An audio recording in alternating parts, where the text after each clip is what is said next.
नमस्कार दोस्तों, शिक्षा सारथी के यूट्यूब चैनल पर आप सभी का स्वागत है। दोस्तों, मैं सारथी टेस्ट सीरीज चल रही पेपर कोड प्रश्न का आपके सामने सॉल्यूशन लेके आया हूँ। आपको पसंद आए तो अधिक से अधिक शेयर करें। ये वो प्रश्न है जो एग्जाम की दृष्टि से अति महत्वपूर्ण है। राजस्थान जी के संपूर्ण प्रश्न आपके सामने मैं लेके आया हूँ। दोस्तों, पहला प्रश्न है राजस्थान के राज्य कवि कौन है? राजस्थान के राज्य कवि कौन है? तो राज्य कवि कौन है राजस्थान के? सूर्यमल मिश्रण। कौन है? सूर्यमल मिश्रण है जो राजस्थान के राज्य कवि है। दोस्तों, अगले प्रश्न की ओर बढ़ रहे हैं। अगले प्रश्न है, राजस्थान की प्रथम महिला मंत्री कौन है? दोस्तों, प्रथम महिला मंत्री जब भी आ जाए तो ये कौन है? कमला बेनीवाल है जो राजस्थान की प्रथम महिला मंत्री है। अगले प्रश्न की ओर बढ़ते हैं। अगला प्रश्न है अपने बूंदी से संबंधित। हाडी रानी के बलिदान की गाथा। हाडी रानी बूंदी की थी, पहली बात तो मैं आपको बता दूं। लेकिन प्रश्न है, हाडी रानी के बलिदान की गाथा किस स्थान से जुड़ी है? और जो बलिदान हुआ था, जिन्होंने हाडी रानी थी, उनका नाम था सहल कंवर। उन्होंने अपना सिर काट कर दे दिया था और ये कहाँ दिया था? सलुम्बर के अंदर दिया था। कहाँ पे दिया था? सलुम्बर के अंदर दिया था। तो एक कहावत है अपने, एक शानदार दोहा भी है कि चुंडावत मांगो सेनानी, सिर काट दे दियो सतरानी। इसका संबंध किससे? सलुम्बर से। और नाम क्या था हाडी रानी का? हाडी रानी का नाम था सहल कंवर। क्या नाम था? सहल कंवर, जिन्होंने सेनानी के रूप में अपना सिर काट कर दे दिया था। दोस्तों, अगले प्रश्न की ओर बढ़ते हैं। अगला प्रश्न है, हाडी रानी के बलिदान की गाथा यह हो गया। दोस्तों, निम्न में से सभ्यता का पालन स्थल कौन सा है? दोस्तों, सभ्यता का पालन स्थल है हनुमानगढ़, जहां पे कालीबंगा जहां पे कौन सी? कालीबंगा, पीलीबंगा, रंगमहल आदि सभ्यताएं। कालीबंगा, पीलीबंगा, रंगमहल आदि सभ्यताएं। और नदी की बात आ जाए, नदी कौन सी नदी के किनारे? यह है गग्गर नदी के किनारे। कौन सी नदी के किनारे? गग्गर नदी के किनारे। और गग्गर नदी के बारे में आपको सभी को पता है कि राजस्थान में आंतरिक प्रवाह तंत्र की सर्वाधिक बड़ी नदी है। यह कौन सी नदी है? गग्गर नदी है। अगले प्रश्न की ओर बढ़ते हैं। विजय स्तंभ से संबंधित प्रश्न है, राजस्थान का प्रथम विजय स्तंभ कौन सा है? दोस्तों, प्रथम विजय स्तंभ पूछा है। प्रथम विजय स्तंभ है बयाना के अंदर। प्रथम विजय स्तंभ है बयाना के अंदर। दूसरा जो विजय स्तंभ है मंडोर के अंदर। प्रथम तो बयाना के अंदर, दूसरा मंडोर के अंदर, तीसरा चित्तौड़गढ़ के अंदर स्थित है। ठीक है, तो प्रथम विजय स्तंभ कहां पे स्थित है? बयाना में। और बयाना का जो प्राचीन नाम है, ये क्या है? बयाना का प्राचीन नाम आप कमेंट करके बताओ। ठीक है दोस्तों, अगले प्रश्न की ओर बढ़ते हैं। अगला प्रश्न है, अरावली के पश्चिम में पुरानी जलोढ़ वाला बाग क्या कहलाता है? दोस्तों, पुरानी जलोढ़ वाला बाग कहलाता है बांगड़ प्रदेश। क्या कहलाता है? बांगड़ प्रदेश। ठीक है, वागड़ का आप सभी को पता है डूंगरपुर बांसवाड़ा वाला इलाका है जो वागड़ प्रदेश कहलाता है। दोस्तों, बोमट और बोराट की मैं बात करूं तो उदयपुर उदयपुर और डूंगरपुर के मध्य का स्थान तो कहलाता है बोमट। और उदयपुर व राजसमंद के मध्य का स्थान क्या कहलाता है? बोराट का पठार कहलाता है। अगले प्रश्न की ओर बढ़ते हैं हम। अगला प्रश्न है, राजस्थान निम्न में से नवीनतम संभाग है। दोस्तों, संभाग की बात हो रही है तो अभी हाल ही में तीन संभाग नए बने। इन तीन संभाग का नाम है, एक ट्रिक है वापसी। क्या नाम है? वापसी। बांसवाड़ा, पाली और सीकर, तीनों नए संभाग बने। तो नवीनतम संभाग कौन सा है? सीकर है। नवीनतम संभाग कौन सा है? सीकर है। ठीक है, अगले प्रश्न की ओर बढ़ते हैं। अगला प्रश्न है, निम्न में से जोधपुर संभाग का भाग नहीं है। तो तीन तो ऐसे जिले जो जोधपुर संभाग में आते हैं और एक ऐसा जिला है जो जोधपुर संभाग में नहीं आता है। दोस्तों, बालाउतरा ये जोधपुर संभाग के अंदर आता है। सलुम्बर मेवाड़ मतलब उदयपुर के अंदर आता है। जैसलमेर जोधपुर के आता है और फलोदी जोधपुर के अंदर आता है। तो दोस्तों, जोधपुर संभाग का जो भाग नहीं है यह है सलुम्बर। ये किस में आता है? मेवाड़ में आता है, मतलब उदयपुर संभाग में आता है।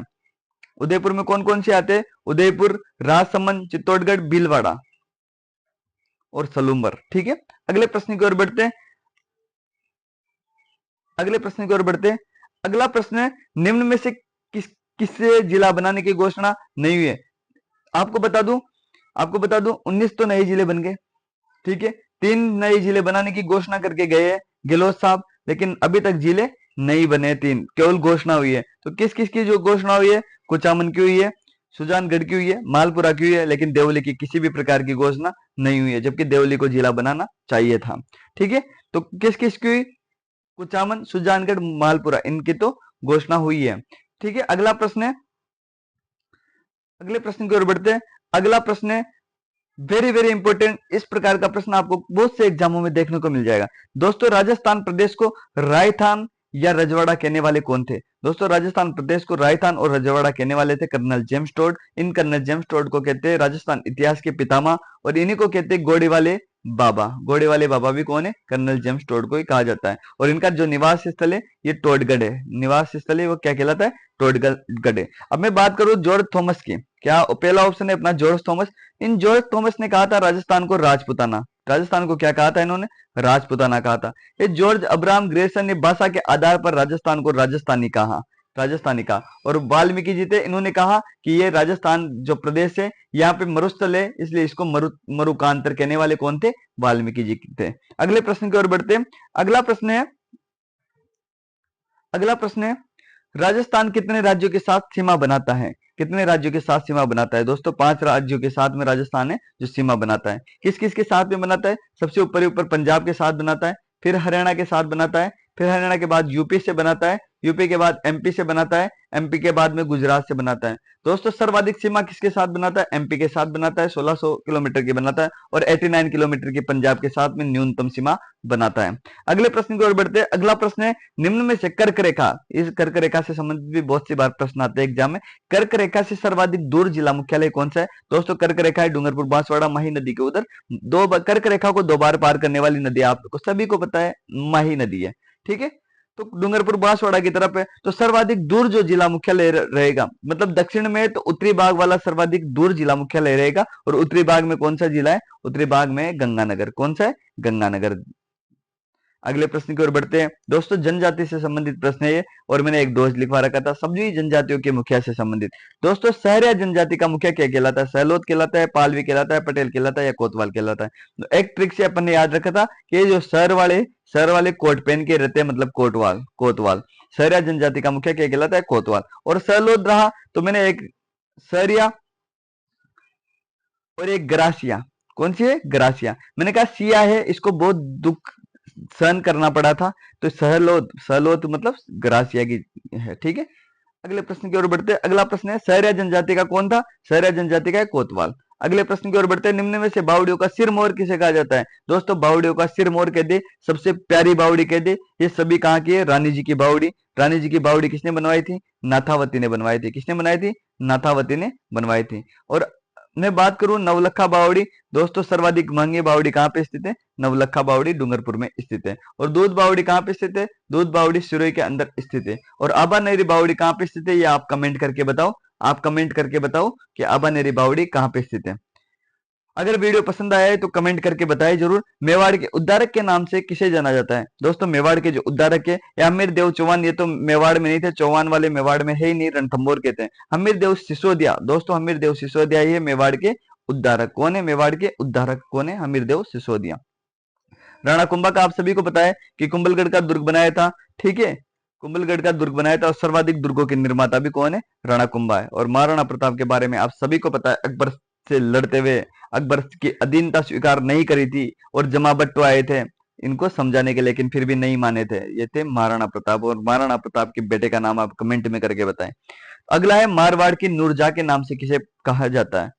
प्रसिद्ध है दोस्तों मारवाड़ की जो नूरजहां है ये गुलाब राय थी। कौन थी? गुलाब राय। गोरादाई किसे कहते हैं? मारवाड़ के पन्नादाई को क्या कहा जाता है? मारवाड़ के पन्नादाई को गोरादाई कहा जाता है, ठीक है दोस्तों।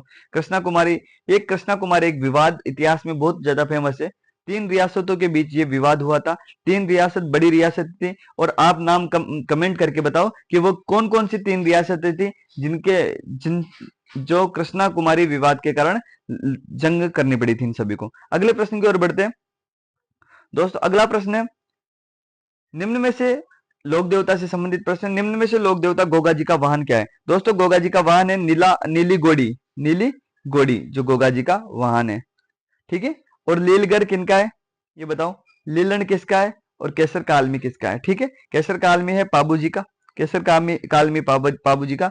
और लीलगढ़ है ये देवनारायण जी का है। आप कमेंट करके बताओ कि लीलन किनका है, ठीक है। अगले प्रश्न की ओर बढ़ते हैं। निम्न में से विश्व धरोहर की सूची में शामिल किला नहीं है? दोस्तों विश्व धरोहर की सूची में आम, गाजर और चीकू, ये तो विश्व धरोहर की सूची में शामिल थे, बाकी और नहीं थे। आम से मतलब आमेर, गा से मतलब गागरोन, जैसे मतलब जैसलमेर, रस से मतलब रणथंभौर, चिसे चित्तौड़गढ़ और कुंभलगढ़, इनको तो विश्व धरोहर की सूची में शामिल किया गया था। लेकिन ये जो तारागढ़ किला है इसको विश्व धरोहर की सूची में शामिल नहीं किया गया। तो नहीं किया गया पूछ रहा है, तो क्या आंसर हो जाएगा? तारागढ़ हो जाएगा। अगले प्रश्न की ओर बढ़ते हैं।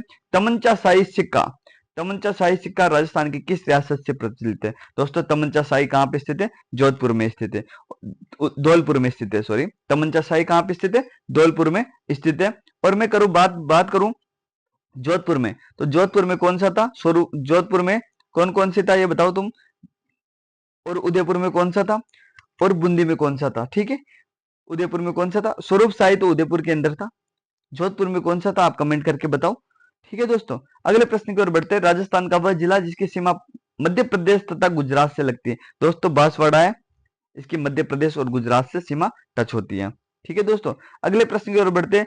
अगला प्रश्न है, अल्फ्रेड वेगनर के अनुसार पेंजिया का अर्थ क्या है? दोस्तों पेंजिया का अर्थ होता है, पेंजिया और पेंथालासा दो चीजें होती है। पेंजिया का अर्थ होता है महाद्वीप और पेंथालासा का मतलब होता है महासागर। ठीक है, तो पेंजिया का पूछा गया है, पेंजिया का अर्थ क्या होता है? महाद्वीप होता है। फिर जब इनको दो भागों में डिवाइडेड करते हैं, एक तो अंगारा लैंड होता है, एक गोंडवाना लैंड होता है, इनके बीच में जो भाग होता है ये तटीय सागर होता है। ठीक है, अगले प्रश्न की ओर बढ़ते हैं। निम्न में से किस शहर को राजस्थान का औद्योगिक शहर कहा जाता है? दोस्तों राजस्थान का औद्योगिक शहर है कोटा, राजस्थान के मैनचेस्टर सिटी है भीलवाड़ा, ब्लू सिटी या नीला शहर कहलाता है जोधपुर, सन सिटी भी किसको कहते हैं? जोधपुर को। राजस्थान चित्तौड़गढ़ को किस नाम से जाना जाता है? आप कमेंट करके बताओ। राजस्थान का स्थापना दिवस कब मनाया जाता है? दोस्तों राजस्थान स्थापना दिवस मनाया जाता है 30 मार्च को। ठीक है, अगले प्रश्न की ओर बढ़ते हैं। अगला प्रश्न, राजस्थान में निम्नलिखित जिलों में से पूर्व से पश्चिम की ओर क्रम में सही है? तो पूर्व से पश्चिम में मतलब पूर्व में तो क्या है? धौलपुर में। पश्चिम में क्या है? जैसलमेर है। कौन सा सही रहेगा? सी, ऑप्शन सी सही रहेगा। ठीक है, अभी यहाँ दे रखा है अजमेर में पूर्व में नहीं है, इधर धौलपुर पूर्व में है लेकिन पाली नहीं है, धौलपुर है इधर पाली नहीं है, जैसलमेर है, तो ऑप्शन सी राइट रहेगा। अगले प्रश्न की ओर बढ़ते हैं। अगला प्रश्न है सती प्रथा से संबंधित। सती प्रथा पर रोक लगाने वाली प्रथम रियासत कौन सी थी? बूंदी है, जिन्होंने सती प्रथा पर रोक लगाई थी। कोटा में कन्यावध पर सर्वप्रथम रोक लगाई थी, कोटा में लगाई थी। जयपुर की मैं बात करूं तो मानव व्यापार पर रोक लगाने वाली प्रथम रियासत कौन सी थी? मानव व्यापार पर रोक लगाने वाली भी जयपुर थी। ठीक है, और उदयपुर में डाकन प्रथा पर रोक लगाने वाली प्रथम रियासत कौन सी थी? उदयपुर थी। ठीक है, और ये बताओ आप कमेंट करके कि जोधपुर रियासत में किस प्रथा पर रोक सर्वप्रथम लगाई थी? तो दोस्तों वीडियो कैसा लगा, इसमें से आपके कितने प्रश्न सही होते हैं कमेंट करके बताइए। और ऐसे ही वीडियो देखने के लिए, ऐसे वीडियो को पाने के लिए आप हमारे चैनल को जरूर सब्सक्राइब करें, फॉलो करें और कमेंट करके बताइए कि जो ये टेस्ट सीरीज चलाई जा रही है ये कैसे लगी। दोस्तों ये सारथी का पेपर कोड फर्स्ट है, पेपर कोड सेकंड में आपके साथ जल्द साझा करता हूं। थैंक यू, धन्यवाद। जय श्री कृष्णा, जय श्री राधे।